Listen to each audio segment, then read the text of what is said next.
네, 대선 주자들을 차례로 만나보는 시간, 오늘 첫 순서로 이재명 성남시장을 만나보겠습니다. 이재명 시장님 안녕하세요. 네, 반갑습니다. 이재명입니다. 네, 새해 복 많이 받으세요. 새해 복 많이 받으세요. 네. 감사합니다. 그 월요일날 JTBC의 신년 토론 잘 봤는데 네. 이 전원책 변호사하고 그 이후로 연락하신 적 있으세요? 아니 뭐 그건 개인적 관계가 아니고 잘 아는 분이긴 한데 뭐 네. 개인적으로 이 문제에 연락할 필요는 없었죠. 그때 좀 언성이 높아졌는데 뭐 그때 법인세율 수치 놓고 좀 이제 논쟁이 있었는데 네. 언론에서는 뭐 이재명 시장님이 맞았다, 뭐 아니다, 둘 다 맞았다, 뭐 이러는데 결과적으로 누가 맞았다고 보시는 거예요? 저는 1% 틀렸고요. 네. 전원책 변호사님 딴 얘기를 하신 거죠. 그러니까 아. 재벌들의 평균 실효세율, 여기에 뭐 외국에서 낸 세금을 계산할 거냐 말 거냐 이런 문제인데 사실 외국에서 세금 낸 거를 우리나라 세금 내다고 치면 안 되는 거잖아요. 그래서 학계에서는 보통 국내에서 낸 것만 따지는데 저는 12.1%를 11%로 착각했고요. 네. 그분은 뭐 외국에서 낸 것까지 더해서 해야 된다 뭐 이런 취지여서 네. 뭐 기준이 좀 달랐던 측면도 있고 그냥 재미있는 얘기였습니다. 뭐 감정이 상하시거나 그런 건 아니죠? 전혀요. 네, 뭐 서로 의도가 있는 거고. 네. 뭐 제가 그런 게 아니라 그분이 흥분하신 거니까. 네. 이 당장 이제 급한 것부터 여쭤볼게요. 네. 지금 선거 연령을 18살로 낮추자는 논의가 이제 불이 붙었는데 네. 뭐 이것이 지금 이 시장님은 17살까지 얘기를 하셨어요. 네네. 어떻게 보세요? 원래 민주공화국의 구성원들은 모두 투표권이 있어야 되는데 나이가 어리다는 사람들 배제한 이유는 판단력이 미숙하다고 해서 한 거 아닙니까? 네. 뺏은 거거든요. 원래 가지고 있는 거를. 근데 지금 17세 고등학교 2학년이면요. 세상 물정 다 압니다. 다 알 거 다 알고 충분히 판단할 수 있는데 얘기된 김에 사실 17세보다는 더 훨씬 더 낮죠. 15세 정도 해도 저는 15세요? 충분히 뭐 판단할 수 있다고 보는데. 아니 뭐 교실이 뭐 정치판이 될 거다 이런 이제 아이고. 나오던데요. 교실보다 이게 학생들이요. 그 이해관계에 매몰된 그런 어른들보다 훨씬 낫습니다. 훨씬 더 공정하고요. 네.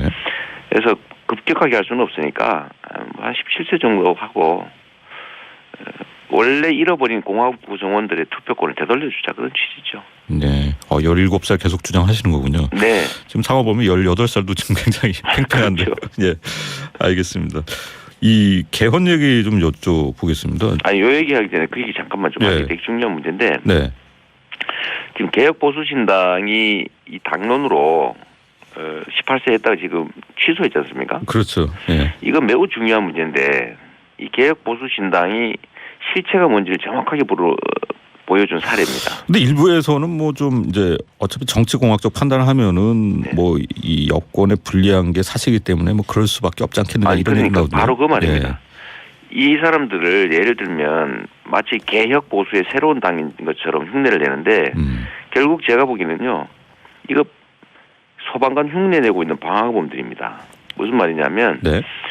새누리당이 이번 최순실 게이트, 박근혜 게이트의 핵심인데 몸통인데 떼어져 나와가지고 자기들은 무관한 것처럼 태도를 보이고 있지 않습니까? 네. 이들의 본성이 뭐냐면 국민들한테는 언제든지 좋은 거 다 한다고 약속해놓고는 때 되면 거짓말하는 거예요. 내가 언제 그랬냐? 네. 아니면 뭐 핑계대고 안 지키는 거죠. 지금 이것도 좋은 얘기 같은 게 일단 찬성했다가 네. 지금 1, 2월 달에 당장 고쳐야 될 것 같으니까 지금 확 틀은 거거든요. 네. 이 거짓말을 아주 밥 먹듯이 하는 집단이라는 거를 정확하게 보여준 사례입니다. 네. 네. 자, 민주당 이제 소속된 민주당에서 네. 개헌 저지 보고서 파문이 있었습니다. 지금 네. 뭐 김부겸 의원도 그랬고 소장 의원도 굉장히 반발을 했어요. 네. 뭐 문 전 대표를 사실상의 이제 주제를 확정하고 뭐 보고서를 쓴 게 아니냐. 네. 이 시장님 어떻게 보세요? 뭐 저는 사실 읽어보지도 않았고요. 네. 뭐 별로 중요한 문제가 이 아니어서. 보고서는 못 받으셨어요? 뭐 주요 받았어요. 주장 예, 받으셨군요. 메일로 왔더라고요. 예. 메일로 왔는데 뭐 저는 보지도 않았고 그건 뭐 의견인데 그런 거 가지고 사소한 차이 가지고 뭐 저는 논의하는 게 별로 의미가 없어서 별로 저는 개인적으로 관심 별로 안 갖고 있습니다. 그래요? 네. 예. 근데 어차피 당이라고 하는 게 네. 다양한 사람들이 있어서 당인 거고 이게 군대나 조직하고는 다르지 않습니까? 입장 다른 사람도 있는 거고 뭐 당권 가지고 있으니까 뭐 그쪽이 좀 유리하게 할 수도 있고 그런 거지 뭐. 저는 별로 마음 안 쓰고 있습니다. 근데 그 것만 딱 놓고 보면은 이 시장님이 만약에 민주당에서 경선을 할 때 네. 역시 이제 이게 조직이나 당 장악력 면에서 좀 출발점 자체에서 좀 불리할 것 같다 이런 생각이 드는데요. 그야 당권 가진 쪽이 유리한 게 당연하지 않습니까? 네. 당연하고 근데 그걸 이겨내야죠. 뭐 저는 국민들이 대대적으로 경선에 참여하면 네. 저는 뭐 결과를 충분히 바꿀 수 있다고 근데 봅니다. 문 전 대표도 지금 당권을 가진 건 아니잖아요. 그러니까 전 대표지. 이제 그 핵심 측근들이 뭐 가지고 있는 쪽이죠. 그러니까. 그렇게 보시는 맞는 거군요. 얘기고 예. 뭐 그런 것까지 일부러 부인할 필요는 없는 거죠. 근데 그렇게 보면은 네. 이 경선 룰을 정할 때 굉장히 좀 논쟁이 있을 것 같은데 저는 이 시장님 면에서 좀 특별히 강조하고 싶은 경선 룰이 있을 거 아니에요? 없습니다. 그냥 없어요? 원래 있던 대로 그냥 그 정도 하면 되지 않을까. 그런 그냥 생각. 당에서 정하시는 대로 그냥 가겠다. 네. 원래 했던 게 있으니까. 2012년에 했던 기준도 있고. 네. 네. 지금 그래도 보수 뭐 오지 진영 않합니다. 죄송합니다. 지금 보수 진영은 뭐 반기문 전 총장 중심으로 뭉칠 것 같은 분위기예요. 그러니까 반 네. 총장만 들어오면 뭐 그냥 글로 뭉치면 된다. 뭐 이런 식의 좀 분위기가 있는 것 같은데 지금 보면은 이제 보수 중도 진영이 개헌을 고리로 지금 연대를 모색을 하고 있어요. 그걸 네. 보면은 뭐 김종인 전 대표는 2020년 5월까지 3년 대통령 하다가 내각제로 바꿀 수도 있고 네. 또 민주당 보고서에는 뭐 3년 하다가 4년 중임제 개헌을 하고 또 재출마를 보장하자 뭐 이런 방안도 이제 거론이 되면서 좀 논란이 됐는데 네. 이 시장님은 4년 중임제 쪽으로 지금 의견을 갖고 계신 걸로 아는데요. 네. 그럼 대선 전에 하자는 겁니까? 아니면은 개헌은 해야 될 일이긴 하고. 네. 저는 4년 중임 분권형 대통령제 뭐 이런 정도가 적당하다고 보는 사람인데요.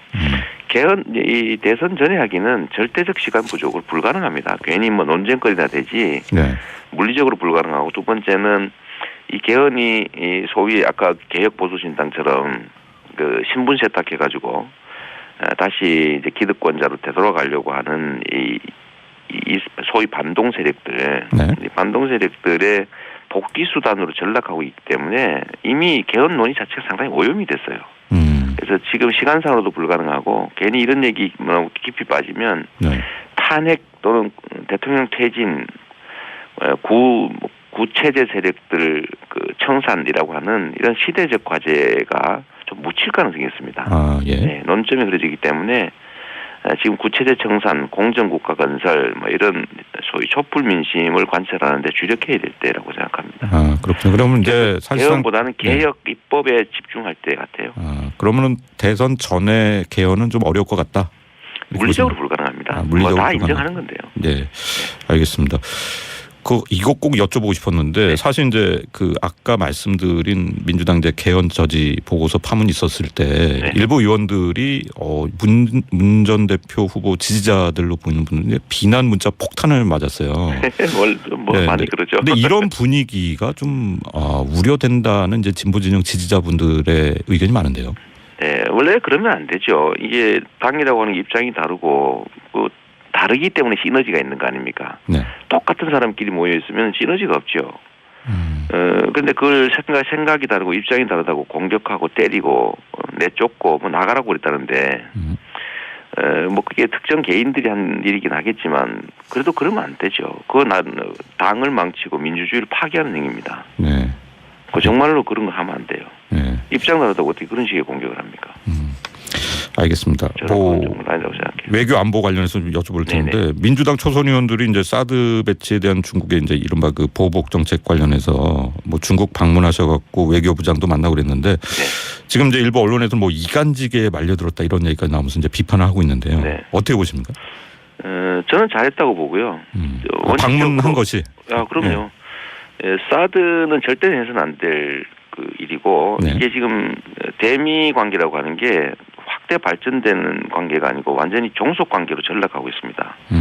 이렇게 되면 절대 안 될 일인데 이 반도 국가, 대륙 세력과 해양 세력이 충돌한 지점이 있는 반도 국가는요 자주적 균형 외교를 하지 않으면 완전히 갈갈이 찢어지고 다 뺏깁니다. 네. 그렇기 때문에 이 자주적 균형 외교라고 하는 관점에서 균형을 정말로 맞춰줘야 되는데 그런 면에서 지금 미국에 너무 경도돼 있기 때문에 저는 송영길 의원 같은 분들하고 의원님들이 중국에 가서 이 문제를 뭐 그쪽 중국 보고 해결하는 건 아니잖아요. 좀 어떻게든 이해시키려고 하고 네.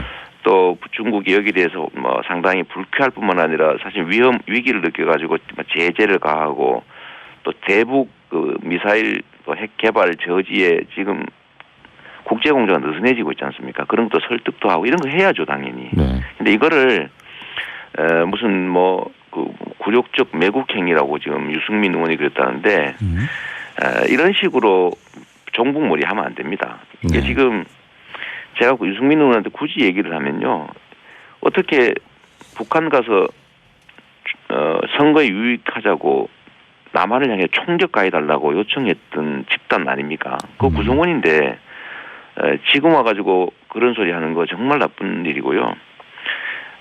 이게 지금 사드 문제는 지금 우리가 중국 미사일을 걱정하게 됐습니다. 지금 네. 왜 우리가 북한과 남한과의 군사 충돌 걱정도 커서 정말 심각한데 중미 간 군사 충돌이 발생하면 이 사드 배치지 쪽으로 중국 미사일이 날아올 겁니다. 거기다가 경제적으로 얼마나 큰 손실이며 이걸 왜 우리가 해야 되는 거죠. 네. 그래서 이거는 비난할 일이 아니라 칭찬해야 됩니다. 알겠습니다. 지금 정부가 잘못했고 온 국민들이 이거 하면 안 된다고 반대하고 있는데 그 얘기하고 있는 의원들을 무슨 종북몰이 하고 있는 거 이거 정말로 있어서는 안 될 일이고요. 나라 망치는 일입니다. 이런 일이야말로. 네. 외신 기자 간담회 하실 때 이제 일본 기자랑 얘기하시는 거 들었는데 네. 한일 위안부 합의, 한일 군사 정보 협정 모두 이제 재협상해야 된다고 생각하십니까, 시장님? 위안부 합의라고 하는 것은 사실 문서도 없고 네. 국제 협정으로서의 요건도 못 갖췄고요. 그래서 이거 뭐 합의 유효 무효를 따질 단계가 아니라 성립됐냐 안 됐냐 그냥 각자 양해 사항 정도 이런 정도로 봐야 돼서 구속력은 저는 없다고 생각합니다. 네. 당연히 뭐 이거는 협상인 것도 아니고 할 것도 없고 그냥 무시하면 될 수준인 것 같고요. 한일 군사정보보호협정은 이미 문서로 체결돼서 실제로 효력을 발휘하고 군사정보를 제공하고 있으니까 네. 이것도 있을 수 없는 일이죠. 일본이 북한이 침공하기 전, 우리나라를 침공하기 전 5년 전까지 대한민국을 침공해서 지배하고 있던 외국인데, 즉 적대 국가였는데 네. 그 적대성이 완전히 해소되지 않은 상태 아닙니까? 독도 도발을 계속하고 있고 침략 사실 인정도 안 하고 네. 또 거기다가 사과도 제대로 안 하고 뭐 통석의 여민이 이런 소리 나고. 근데 이런 상태에서 우리가 군사 정보를 준다는 거 있을 수 없고 두 번째는 이 군사 대국화를 추구하면서 그 지금 자위대를 군대로 바꾸려고 하는 거 아닙니까? 헌법에 정해놓은 자위대를. 네. 근데 그거를 우리나라가 군사라는 이름을 붙인 협정에 서명을 함으로써 군대를 인정했어요. 네. 그럼 군사 대국화해서 이 사람들이 대륙으로 팽창해 나갈 때 제일 먼저 희생이 될 곳이 어디냐? 바로 우리나라인데 어떻게 이런 생각도 없이 국민들의 의견을 반해서 네. 일본하고 군사협정 체결한 이건 매국행위다. 네. 근데 일본을 제가 비난한 게 아니라 일본은 잘한 거죠. 일본 입장에서. 우리나라 정부를 비난한 건데 일본 기자가 자기가 섭섭하다고 그러니까 네. 뺐다가 많이 못 빼서 섭섭하냐 이런 취지였었는데요.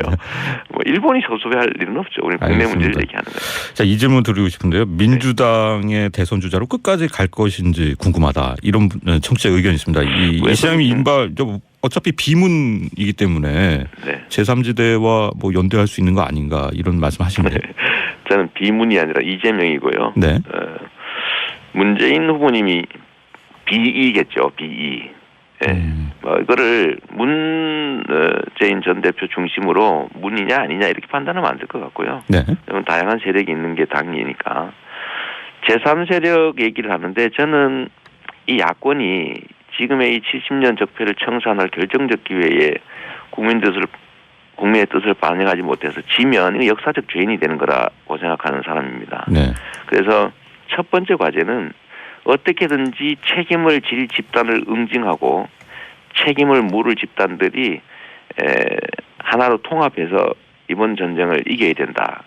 통합해야 되고요. 두 번째는 그것도 안 되면 야권 연대라도 해야 되고 세 번째는 후보 단일화를 반드시 해야 된다는 입장인데 네. 지금 잘못하면 우리 쪽 일부를 뺀 나머지가 지금 후보 단일화 하게 생겼습니다. 연대를 하거나. 네. 이거를 막아야죠. 네. 이걸 막는 거는 우리 거를 좀 버리고 양보하면서 야권 통합, 야권 연대 또 후보 단일화 할 수 있도록 우리가 정말 최선의 노력을 해야 됩니다. 알겠습니다. 네. 오늘 말씀 잘 들었습니다. 네, 감사합니다. 네. 지금까지 이재명 성남시장과 얘기 나눠봤습니다.